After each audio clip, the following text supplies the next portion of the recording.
Welcome to Stay Home, Stay Focused. I am Jack Moline. I'm the president of Interfaith Alliance, and my special guest today is Reverend Amanda Henderson, my friend from Denver, Colorado, who is the executive director of Interfaith Alliance Colorado, one of our strongest affiliates and most active. And Amanda, we're going to hear all about it. But first, the question I ask everybody, how are you doing?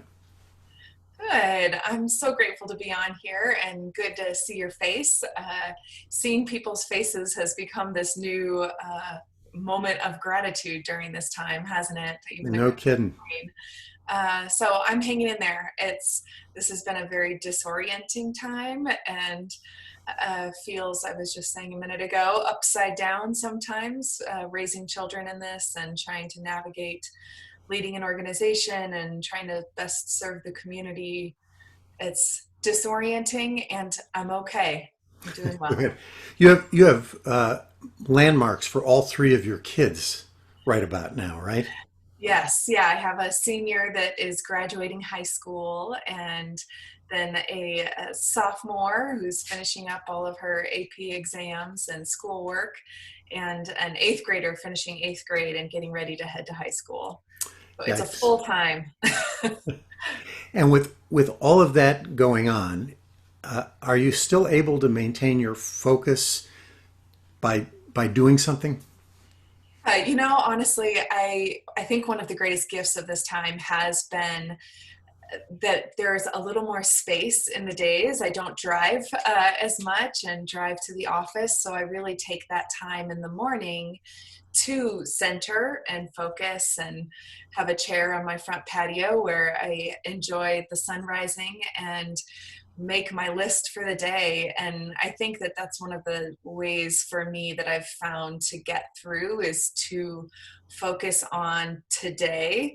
This is what I will focus on and get done. And with our team at the Interfaith Alliance of Colorado, we've really started focusing on one goal a week so that we don't wind up feeling so overwhelmed, but can really focus in on what matters most right now. And what is this week's goal? There's two. I said that and I was like, oh no, now I have to name it. It's only Tuesday, so I would forgive you if you're. One of my goals is or not selfish, home focused to get my kids through school. Our goal with the Interfaith Alliance, we actually have wound up as our team. We have one group that is focused on helping people stay home in congregations, be home centered. So my work this week is helping communicate the next phase of guidelines to faith communities around the state of Colorado. And we have a call with Governor Polis this afternoon here in Colorado around that, figuring out those next set of guidelines. Be So sure to wish him a happy birthday. is today his birthday? Today is his Oh birthday. man, I'm glad you told me that. Okay, I'll tell him. You're all over it. um, and then the other goal is that we are also doing a lot of work with helping our community of folks who are living on the street, and we're helping create a safe outdoor space.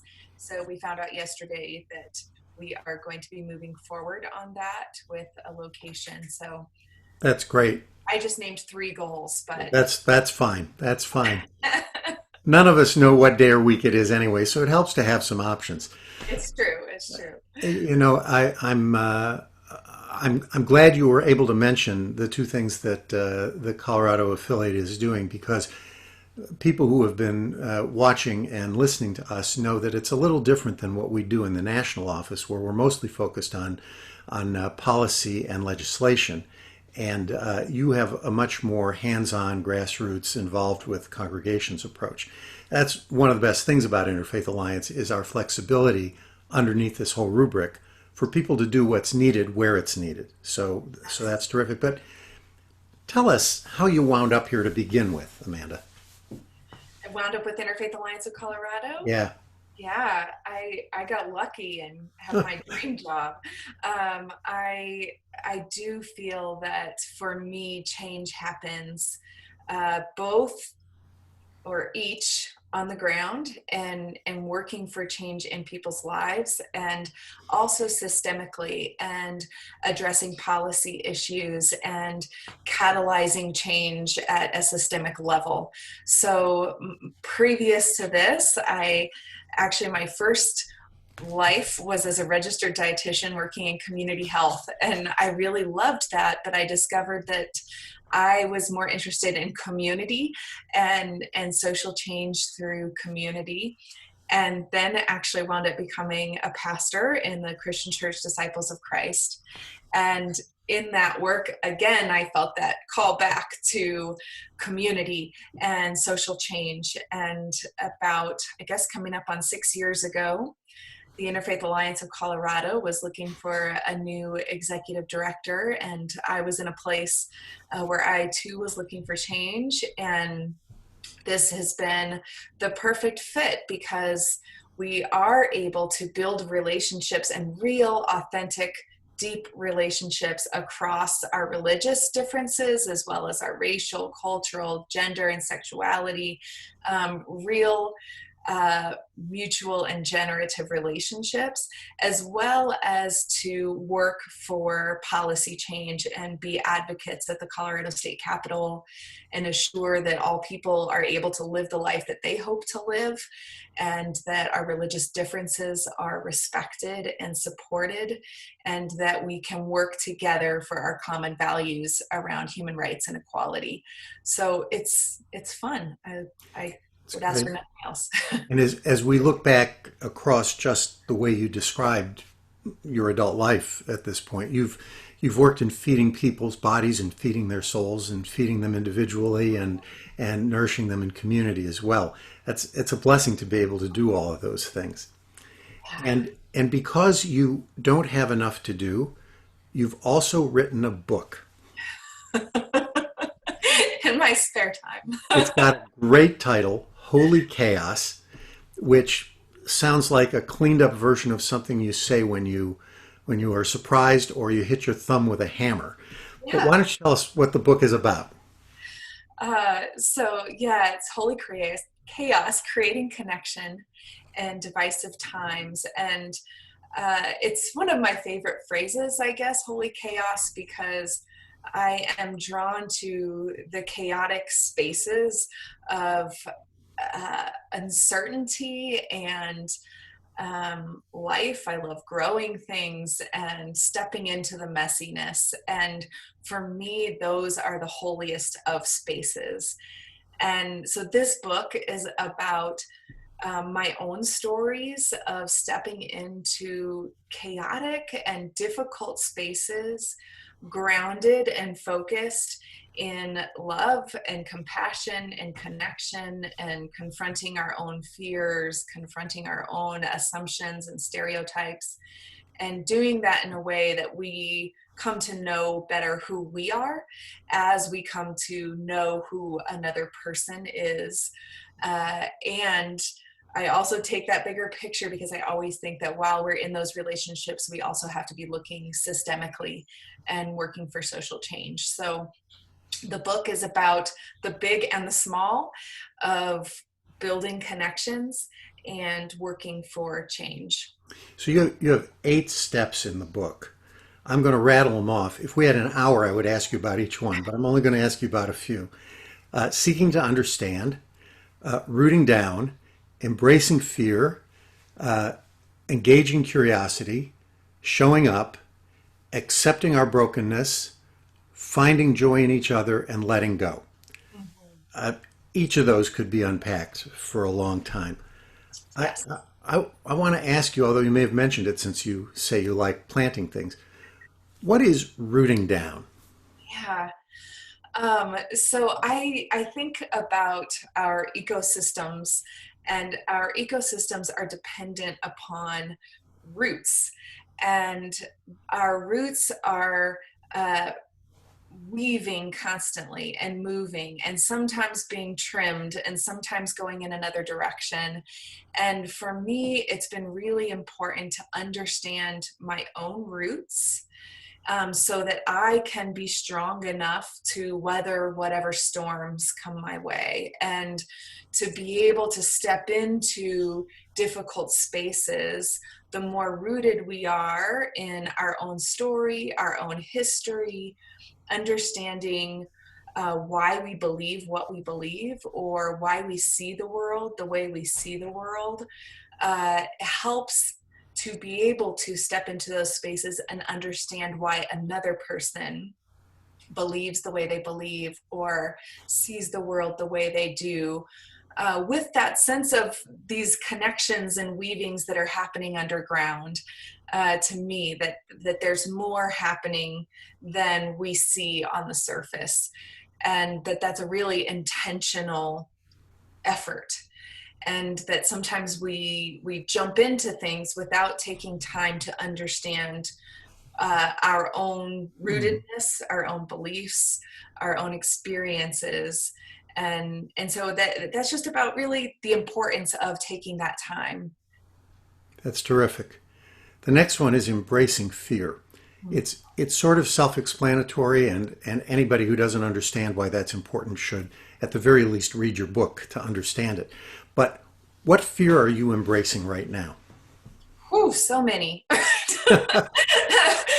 I think the fear of the unknown, and quite honestly, I'm not sure I'm embracing it quite yet. I might be kicking and screaming still. I think that embracing fear is also a process.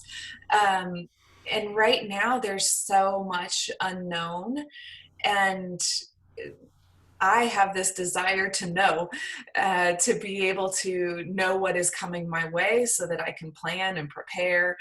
And right now, that's just not possible for a lot of us, probably any of us. I think there's so many unknowns. So that's one. And then I think also acknowledging that our fears are so different depending on where we are and our life space. I fear the unknown future, but I don't have the same level of fear as someone who is unemployed right now and struggling to feed their family. So acknowledging that our fears are different based on our context. But right now I'm fearing most the unknown. Wow. And the last one is letting go. Hmm. Letting go, of course, is the end of the process you described, because once you get to where you hope to be, you have to sort of release what you carried with you and isn't necessary anymore. But I've sort of the same question about right now. What are you needing to let go? What should we be thinking about letting go? Uh, Control is one of Yeah. our futures. And just Amanda, you're the perfect guest. Keep going. it's really hard, but letting go of control of even things as simple as my calendar for the summer. We were talking before this started of things that we had planned on. And I know in pastoral care training, we learned that one of the hardest kinds of loss is loss of the imagined future. And right now, there are a lot of things that we had all imagined for this time period. We're currently letting go of my oldest child's graduation ceremonies, and family were supposed to come into town, and there are a lot of things that we were expecting that we're having to let go of and reimagine new ways. So yeah, I think right now there's just a lot of letting go of things that we were expecting or imagining that we can't control and aren't going to happen the way that we thought they were. You have a variegated life, and I imagine you describe it with some detail in the book. Are you able to apply these principles not just to your pastorate and not just to your work in the mission field, but to the way you run Interfaith Alliance of Colorado? That's my favorite place to apply these things is, and I feel we talk about a lot at the Interfaith Alliance of Colorado that it's our way of being in community with one another as our staff and our team, and the way that we work in collaboration. Our collaborative efforts are the heart of our work around different issues, around advocacy, and those are spaces where we are practicing each of these things.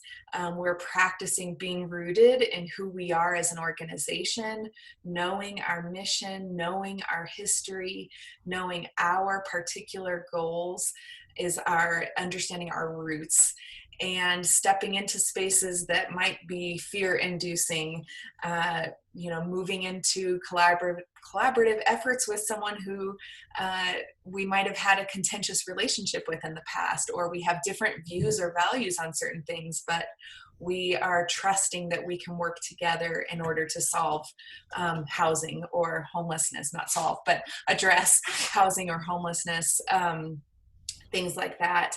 And also letting go are things that we do as an organization at times when we realize, okay, we need to let go of this that we thought we were going to be doing. Right now, we've been doing a lot of that, and pivot to a new focus for our work that is relevant and needed in this moment. So yeah, these are ways of being that we are continually trying to cultivate and spread into the community.